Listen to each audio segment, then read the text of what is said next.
Welcome to the Wheats on Your Mind podcast. My name is Aaron Harries. Wheats on Your Mind is brought to you by the Kansas Wheat Commission and Kansas Association of Wheat Growers. On this episode of the podcast, our guest is Kyle Bauer.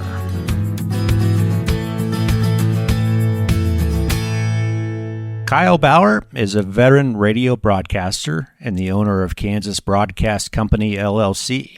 The company includes KFRM Radio in Salina and KCYL in Clay Center, Kansas, plus the 10 stations of Rockingham Media in western Kansas. Kyle, thanks for joining us. Well, I'm glad to be invited. I've listened to your podcast a number of times, and the nice thing is you aren't limited to a certain length of time, so we can really get into the subjects as needed be. That's what's fun about doing these. We can have a conversation, and it kind of memorializes stuff and some great stories. And we might as well just start with your background on how you got to radio. I know kind of the first step for you was buying KCYL back in 1994. What led up to that?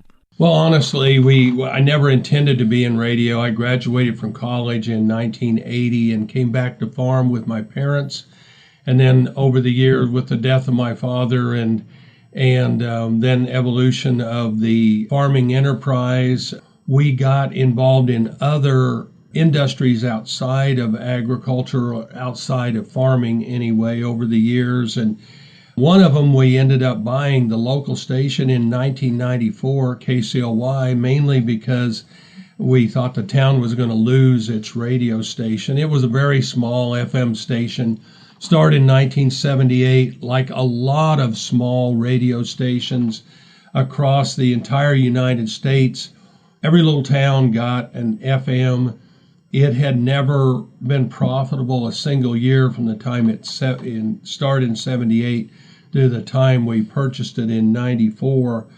And we kind of bought it out of philanthropy so the town wouldn't lose its station. And then got more interested and thought it was kind of a fun business, and it seemed to respond to management.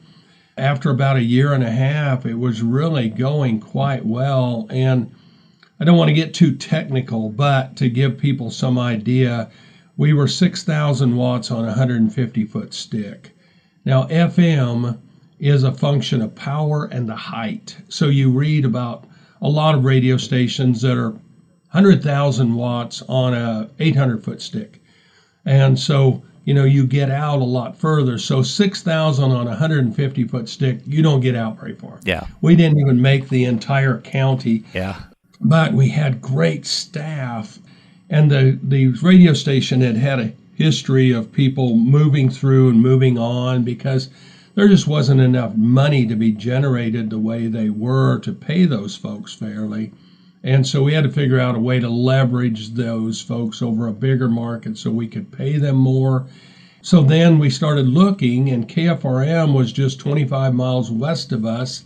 But KFRM is a directional AM signal that covers 149 counties in Kansas, Oklahoma, and Nebraska, lays 25 miles west of us, and we can't even get it in Clay Center. Mm-hmm. It's a directional AM, which is nothing like an FM. The height of your tower means nothing. For the most part, on FMs, the lower you are on the dial, the further you go. And so we were 550 AM, and they had sold it their prime in 1978. Not a coincidence. We'll go back to that.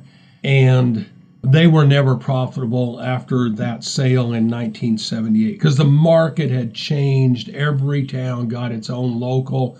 And so a regional AM just didn't have the uniqueness any longer that they had prior to that. And so that our whole idea was to try to leverage the people we had into a bigger market. And then actually, after a while, we proved profitability with KFRM, and we wanted to expand into other stations, but we could never find ones that made sense. Either there was too many dollars involved, or logistically it didn't make sense. And then the Rockingham stations became available they were in bankruptcy in about 2000 on. So then we bought the final group of them, which included Goodland, Colby, Dodge, and Liberal stations in February of 2024. The good part of that was, number one, they were all growing communities. We tracked their retail sales and their populations, and they were all growing communities. And they were on the peripheral edge of KFRM's listening area. So we weren't, if you will, just packing more into the same area. We cover that area, but it's out on the edge. And also, they had a farm network over the years that they had tried to develop called Kansas Farm and Ranch Network. And it was not as successful as anyone would have liked it to be, but that was interesting to us because we could leverage up then what we're doing with KFRM also, and that one group didn't have to carry the entire load for the nation. So that's kind of how the evolution worked with us on radio. So let's circle back to KCLY. What was the format when you bought it? First of all, it was just on not the beginnings, but well into automating radio stations. And so it was a plethora of different radio genres, and it was played with CDs and 8 tracks, and there was no automation to it. Somebody had to be sitting at the control board if we were going to be on the air. And so at 10 o'clock at night, we went off the air because the high school kids had to go home and go to bed. And we'd come back on at 6 o'clock the next morning, and so the poor transmitter would power down at night, and if it was 10 below zero, it would have to power back up the next morning. Really hard on all electronics. So one of the very first things we did was to automate it, which meant putting all the music on hard drive. And then you have a lot more control of the music. It isn't just about who's sitting in the air chair. Really, within the first year, we were able to make it a legitimately sounding radio station, but we were still just 6,000 watts on a 150-foot stick. So, we sounded much more businesslike, contemporary with the sound, but we still didn't get out very far yet at that point. Moving on to KFRM, Voice of the Plains. I want to visit with you about farm radio. So the content that you create for KFRM, how much of that existed when you bought that station in 1996? Zero. When we bought KFRM, it had no employees and it had no customers. And it was all satellite delivered programming that it wasn't very good programming. For one thing, we are licensed to Salina, Kansas. And most of the time when you get licensing for program, it's by your community of license. And so if there was somebody else already playing that in Salina, even though we went to 149 counties, it wasn't available to us. And that still comes into play today. Like on national news, there's I think 8 stations that are licensed to Salina, Kansas. So for instance, Fox News, we couldn't get Fox News because somebody else has it, or ABC News, or pick one. Because when you're number 9 into the market, it was all taken already at that point. So that does come into play who your city of license. You are limited geography-wise. See, our transmitters are 8 miles south of Concordia. I mean, we're 25 miles from Salina, 35 miles from Salina, but so we could relicense to Miltonvale, Concordia, Minneapolis, Beloit, but the heritage of KFRM was Salina, and we didn't want to lose that heritage, even though the prior owners had pretty much lost the entire heritage. In fact, at one point, the call letters had gone to Alaska. They had given up KFRM, and they had gone to Alaska. And one of the guy that sold to us had basically bought it from a group that was defunct and bought the call letters back from Alaska and and put it back together, and that's who we bought it from. But we started from scratch. There's a reason that nobody else in the entire nation does what we do, because it's really, really hard. And I was so ignorant that I had no idea how hard it was going to be. Okay, so I'm going to make up numbers, but let's say that in an hour you have, pick an hour, 2 o'clock. We have 50 minutes of programming and 10 minutes of commercials. Well, if we don't sell those 10 minutes of commercials, we have to fill that with something. Okay, well then let's say that all of a sudden it's a really good month and we really need to get some more commercials in. And so you have to let something go by the wayside in order to do that. And for the most part, the commercials are the big variable on how much we've sold. Now, we do another unique thing in that we don't limit programs to an exact length, which is very unique. For instance, the Wheat Report. We don't care if we call them 3 to 5 minutes, and if you need to be 4.5, that's fine. And we just adjust. And every hour we adjust to make everything fit. Well, that's really, really difficult. And especially when you literally will vary with your commercial load by 50% from your best month to your lowest month. And you've got to fill all those unsold slots with something. And so it's really difficult. See, if you just throw in a song, you got 3 minutes to fill, no big deal. Throw in a 3-minute song. But wait, now you got to pay 4% of the gross for that hour. For that hour. One song. And all of a sudden it's like, wow, that was an expensive song. So that's really what the whole issue does. And so we have a lot bigger staff than anybody in Kansas does for farm stations, and really it might be pressing on for the whole nation. Now, what happens is, first of all, me and a friend of mine from long ways back, he's a local pharmacist in Clay Center. We're the owners of KCYL and KFRM Radio in Clay Center. And he's about 10 years older than me. And he's been a great partner, and was interested in building the asset more than getting monthly dividends and that sort of thing. He just wanted, like myself, wanted to be something we would be proud of. And so he's been a wonderful partner, but being 75 versus me being 67, 67, he wasn't interested in the expansion to Western Kansas. And so my family bought all the stations that were left from Rockingham. And so it's two slightly different ownerships. The reason I bring up the slightly is because we trade materials back and forth. But for instance, if the Kansas Farm and Ranch Network uses one of our programs from Clay Center, they pay Clay Center for that, and vice versa. So it's a business relationship, even though ownerships are somewhat similar. But the timing, making every hour fit, is a huge task and very, very hard to do.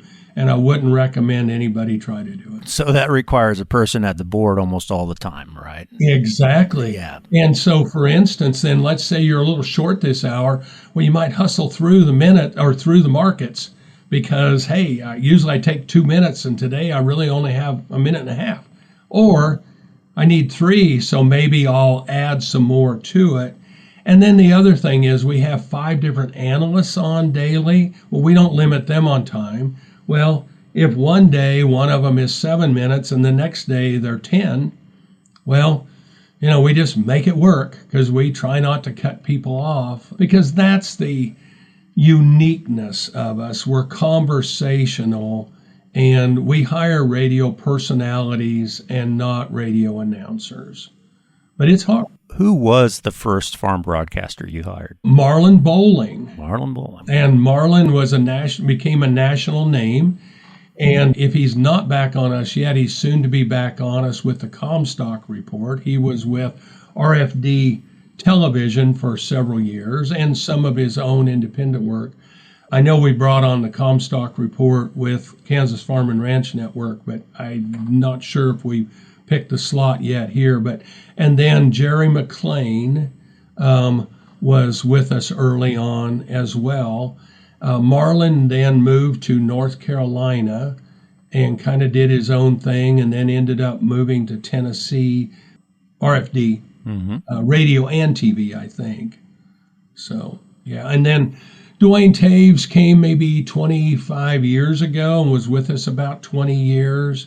And there was a number of others along. Melanie Musselman, and I'm sorry I've left some out, but there's been an evolution over the time. Jim Winger actually retired the first of the year, but he was only retired one day when we talked him into coming back.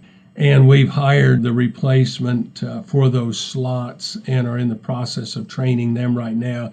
So Jim may take his second retirement here in the next 2 weeks. So aren't a lot of farm broadcasters out there, and you know that it's changed so much in my lifetime. You know, I'm 51 years old, but used to have those farm reports on every station, and you put in the hard work. I mean, you still go out and do on-site harvest reports every day.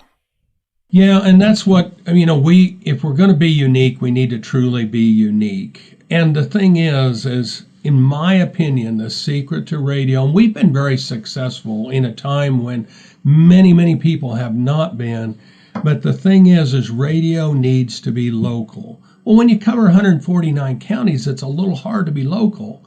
And so, but it's not people in Seward County's problem that we choose to live in Clay County. We need to try to be in all those different parts of our listening area from time to time. And same way with KCYL, it's been very successful, but we're very local, and we cover just our communities. And for instance, we have 2 full-time news people when a time when nobody has news on radio anymore. But the reality is if you try to win on national programming or music only, they can get that 1,000 places. And so you can't be unique by being the same as everybody else.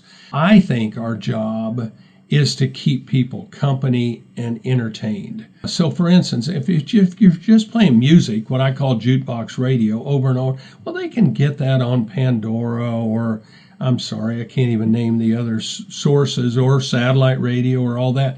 But if your on-air personalities make it local to where they are and keep them entertained and keep them amused and keep them informed, then you can compete. And by the way, though, when we bought into radio, I wasn't a radio guy, but I had been buying advertising for some of our other businesses. We were Hardee's franchisees, and we were involved in some banking and different things. Well, I had bought manufacturing, advertising, and there was things I didn't like about my advertising representatives. And so everything with us from day one was about the advertiser.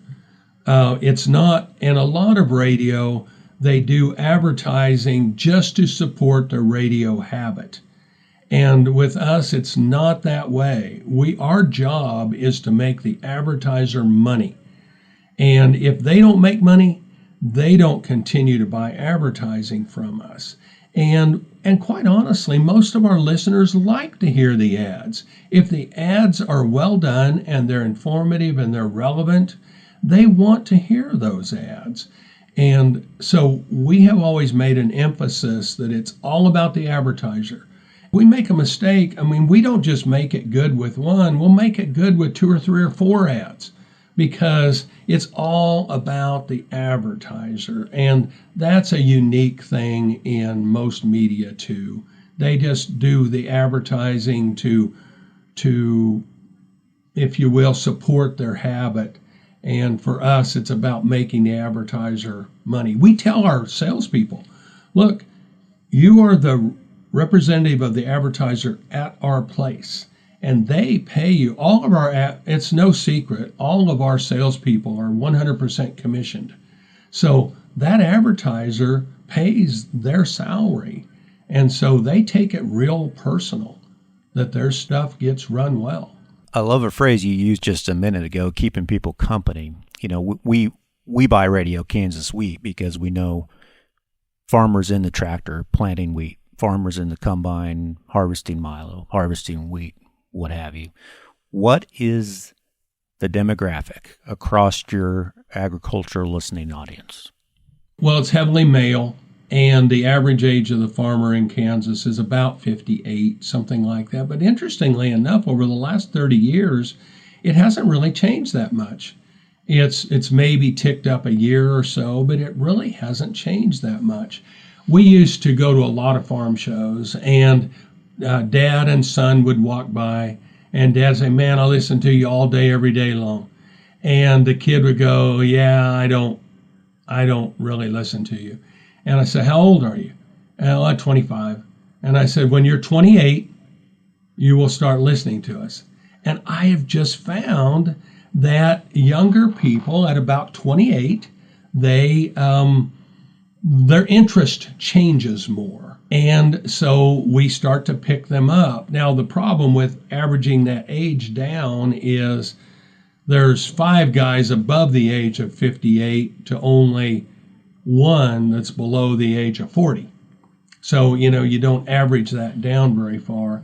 Really, some people see podcasts as a competition to radio. I don't.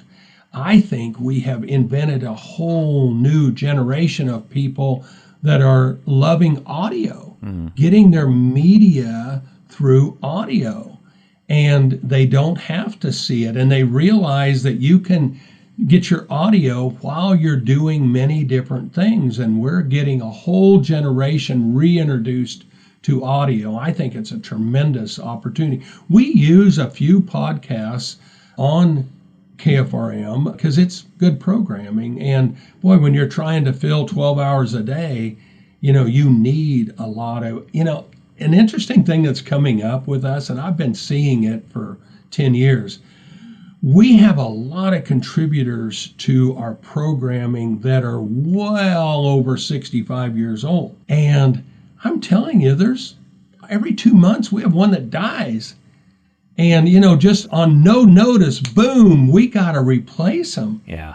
And we'll get calls. Whatever happened to old Bob? Well, Bob died. And so, when a lot of the contributors are older like that, it just happens. The nice thing about broadcasting, though, is there isn't a huge number of people that retire or retire young. It doesn't eat up your body. And you have a lifetime of experiences. And so people tend to work well into their 70s because, it's fulfilling. It doesn't eat up your body. It keeps your mind crisp.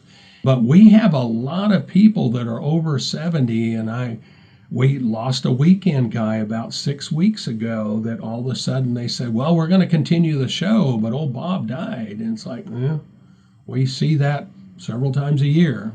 You do allow, with your hands-on approach to how you manage your radio, you do allow for quite a bit of creativity too. You've got on the front porch or when you just would chat with Dwayne for a while, you got the vinyl years on KCYL, which I kind of like a lot. Mm-hmm. But yeah, so that surely sets you apart from a lot of other stations out there.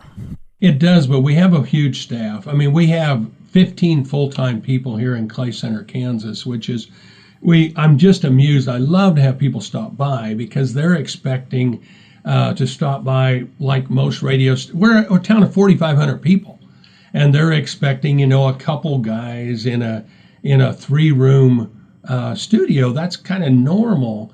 And we have a building that's 40 by 120 long with 15 people in it. And so we have a lot of staff. The point is you can't do all that programming with 1 or 2 people. You just burn them out. Because for one thing, you're expecting that person to do sports on Friday nights, and you're expecting them to cover the city council meeting on Mondays and all these different issues, and you just burn them out. It's really very, very hard, though, as you have turnover. For instance, we'll just talk about Dwayne. With Dwayne leaving, well, we lost a host to one of the days of On the Front Porch. We lost my co-host for Plain Talk. We lost somebody that is very experienced doing the wheat harvest tour. You just don't train somebody up for those things overnight. It takes more than a year. With the stations out west and with the Kansas Farm and Ranch Network, we're able to leverage a lot of that programming onto those stations too. For instance, a Downing report done by Rocky Downing. It's won many, many awards over the years, and he does it for KCYL and KFRM every morning. Well, they've picked that up. It's just a question of emailing it to them. We're able to leverage him into a larger market. Now, if you remember all the way back, what we were trying to do when we bought KFRM was leverage our people into a bigger market so we could pay them more. So the bigger that we can get them into bigger markets, we can pay them more. And so therefore we have less turnover, and it's a great living. And so if we can leverage our people into more markets, we make them more valuable. And if we make them more valuable, we pay them more. And as far as content goes, we certainly appreciate that you're an outlet for productions from K-State Extension. I think you guys run Agriculture Today, the program, and I'm sure farmers appreciate that. That was an interesting opportunity for us, and people may or may not remember it. Kansas State had their own part of 580 frequency, and then through, the evolution of the sports department, they sold that 5 hours to the folks that owned WIBW, who had the rest of 580, the rest of the day. And so then all of a sudden Agriculture Today had no outlet. And so we got with them and ran, I think, 55 minutes of ag programming, which was always done by Eric Atkinson. And now over the years, they have shortened that up to about 35 minutes. But ag listening is measured by AMR, Agricultural Media Research. And it's the same, it's the Nielsen of ag ratings nationwide. And we all participate by paying a pro rata share into AMR, and every 2 years they do that. Well, the old Agriculture Today, when they had their own station, was about a 7 or 7.5 share statewide of farm listeners. And they ran a lot of also just NPR, and classical music and that sort of thing. So it was just a segment that was ag and the rest was not. So anyway, so we picked them up and put them at 10:03 in the morning. And on their first book, in other words, their first set of surveys, they were at 22% statewide. So it was a great opportunity to serve a lot more people because we had farm programming all around it. By the way, on average, this includes Oklahoma and Kansas. We don't buy Nebraska numbers because KRVN has been so strong for so long that we don't even try to be a broadcaster for Nebraska. But an average show on KFRM has about just under 9,000 listeners, farm listeners, and that's people who gross more than $40,000 a year in farm income. If you gross less than that, then you're not considered a farmer for AMR. So it actually ended up being a good move for extension radio. The reason I bring up that number, though, how hard would it be to get 9,000 farmers in a room for an extension program? Exactly. It'd be impossible. I mean, if you got 100, you'd be tickled. 200 would be just amazing success. Well, every day there's 9,000 farmers across that area that get to hear extension programs, and that's just a huge, cheap way to deliver to the Kansas and Oklahoma farmers. Well, Kyle, I think the last thing I want to ask you is you've got a peer network nationally in Kansas, and I would like to mention that Kyle is in the Kansas Association of Broadcasters Hall of Fame. So you see the status of agricultural radio across Kansas and the United States. How does Kansas compare, and what do you think the overall status is of farm reporting on radio in the United States? It's still in that evolutionary time period, and there are still a number of national owners that are providing farm broadcasting, but they pretty much live completely on national advertising. And so and national advertising has always, the whole 28 years that we have been in farm radio is very much a roller coaster. I mean, it goes up and down and you can't predict it. But if you're on a network only, you only have, let's say, 8 to 10 available spots to sell a day. So you have to get a lot higher price. And we have 144. So we don't have to have near the price that they do because we have so many more avails. Well, consequently, I mean, you may hear an ad for Bob's Bait and Burger in Cheney, Kansas, and then right next to an ad from Bear Crop Science. And they don't pay the same price, by the way. But the national companies just live on that national advertising, and this last year it wasn't good. So consequently, they lost a lot of money. And there has been a lot of layoffs from those national companies. And those national companies they manage by the month or the quarter. We don't. I mean, we want to see sales go up, but if sales go down, nobody loses their job here. I mean, it's about managing the trend and every year try to get a little better than the year before. By the way, again, we've been in since 1994, so 30 years. And when we bought the stations out west, that was all my family, but that intent is to be in the business another 50 years. Whenever a grandkid turns 14 years old, he goes on the board of directors of Kansas Broadcast Company. Nice. And so by the time they graduate from college, they will have been indoctrinated into the business for 8 years. They'll have seen how we make decisions, why we make decisions, how things have evolved. Now, all of my kids do very well in their own professions, and they have no need to take over. And like I mentioned earlier, I'm 67, and I really hope that I get another 10 years. Certainly if my health doesn't fail me, I think I can make it. But then, 10 years, I got grandkids graduating college by then, and maybe we can get one of them then at that point. But even if it's not a grandkid, we'll be big enough that we can hire succession, Kyle Jr. or a next generation Kyle, to run things. Because we're big enough, we can afford the overhead of someone like me. I mean, my overhead is very, very low because I do broadcasting, I do the plumbing around here, once in a while I do cleaning. The definition of management is anything you can't get someone else to do, you have to do. and so we're small enough that we can't have specialists, but farm broadcasting is continuing to change. The good news out in our part of the world is we have 3 large broadcast properties. WNAX in Yankton, South Dakota, they throw a big signal, and KRBN in Lexington, Nebraska, and then ourselves, that we throw a big enough signal that we don't have to operate as a network. Now, KRBN operates as a network, but they are unique. They are the only co-op-owned radio station in the entire United States.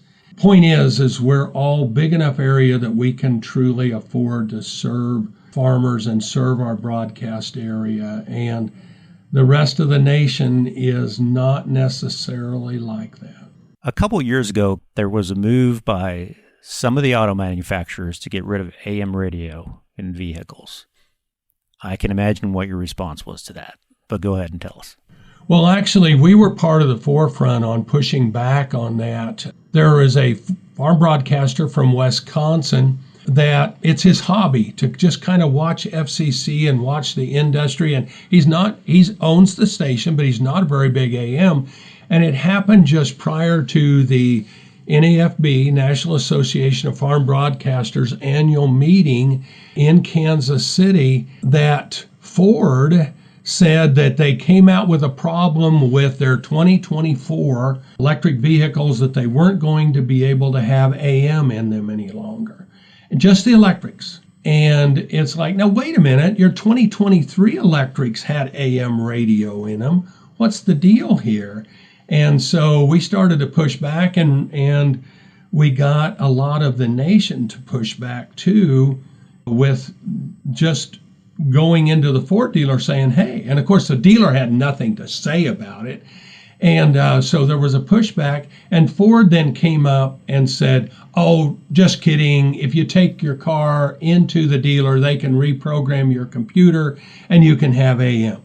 So it's like, really, it wasn't an engineering issue at all. Well, there has not been AM radio in Europe since World War II. All the radio towers were bombed out during World War II, and so they had to rebuild them all. So they didn't rebuild AM. They rebuilt the entire complex of radio in Europe with FM only. So your imported cars from Europe, Mercedes, BMWs, Audis, they didn't have an AM radio, but none of us cared that much about it. The auto industry has been trying for 20 years to have what they call reoccurring income. The only time they got to make money on us was when we bought a car, and they didn't see you for 3 or 4 years.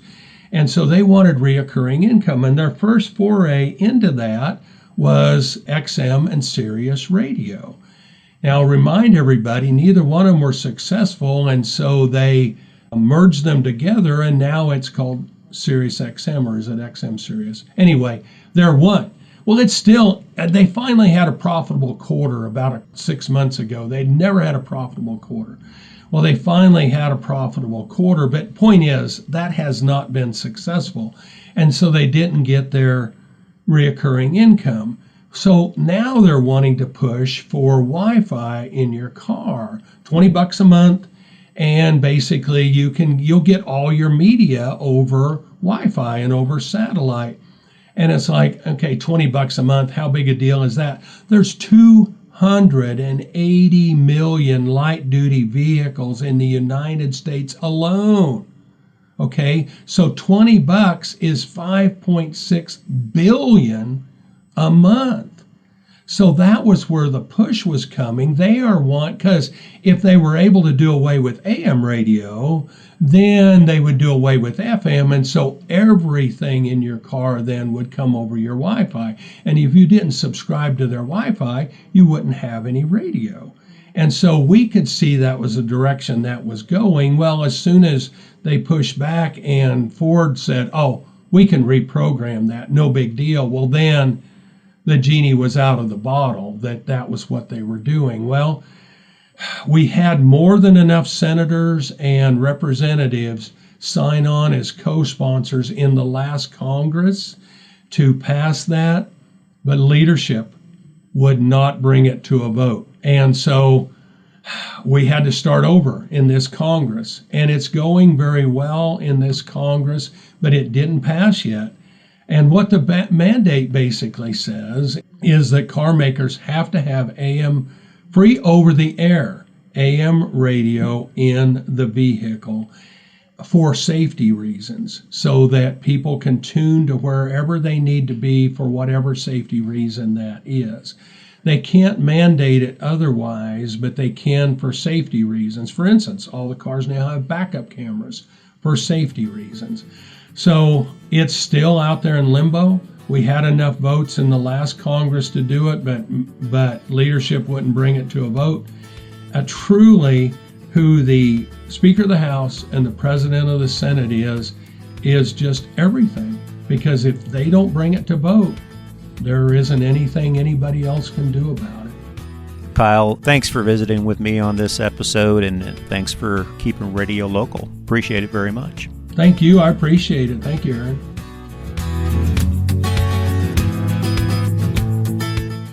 thank you to Kyle Bauer for joining me on this episode of the Wheats on Your Mind podcast. If you have a follow-up question or comment for Kyle or suggestions for future podcast episodes, please email us at kswheat@kswheat.com. I'm Aaron Harries. Thanks for listening.